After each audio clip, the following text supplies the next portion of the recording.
1948년 대한민국이 어떻게 탄생했는지 궁금하시지 않으세요? 사실 역사는 누가 쓰느냐에 따라 이야기가 참 달라지잖아요. 그래서 오늘은 딱 하나의 자료를 가지고 대한민국의 건국 이야기를 깊이 들여다보려고 합니다. 자, 그 기록 속으로 한번 같이 들어가 볼까요? 이 자료가 건국을 어떻게 표현하냐면요. 바로 찬바람을 뚫고 피어난 매화에 비유하고 있어요. 정말 아름다운 표현이죠. 근데 이 말 속에는 그냥 예쁘다는 뜻만 있는 게 아니에요.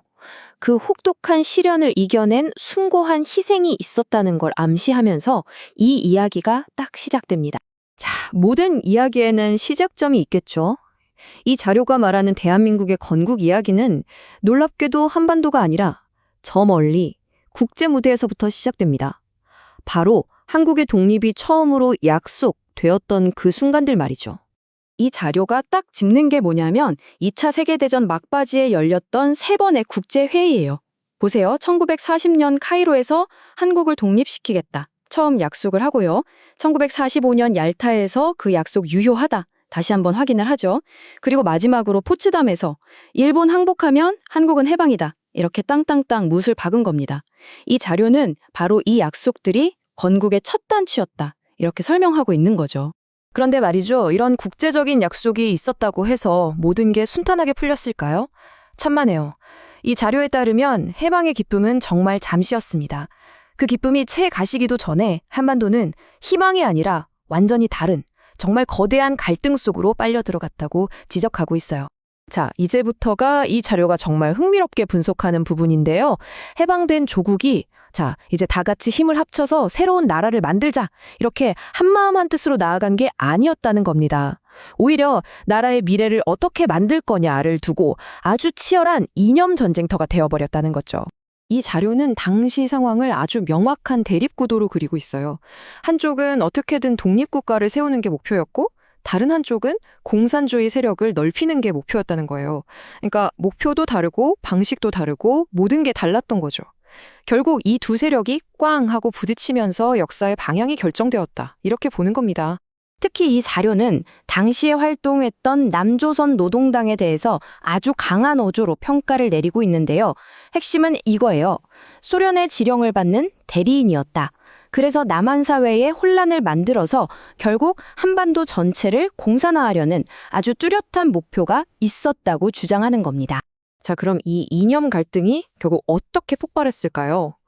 바로 하나의 비극적인 사건으로 이어지는데요.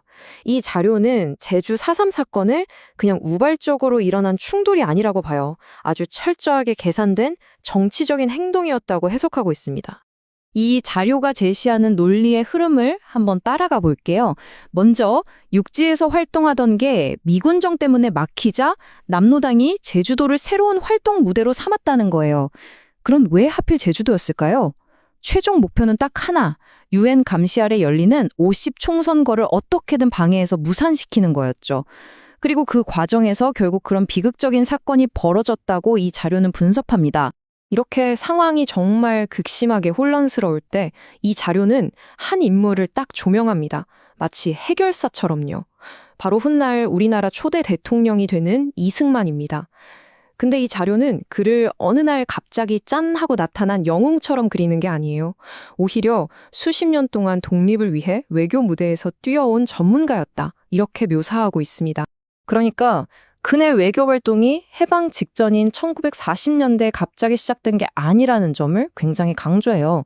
훨씬 이전인 1930년대부터 국제연맹에 가서 한국 독립시켜달라 외치고 또 책을 써서 일본의 제국주의를 전 세계에 알리는 등 이미 오래전부터 세계 무대에서 활동해온 말 그대로 준비된 인물이었다는 점을 부각하는 거죠.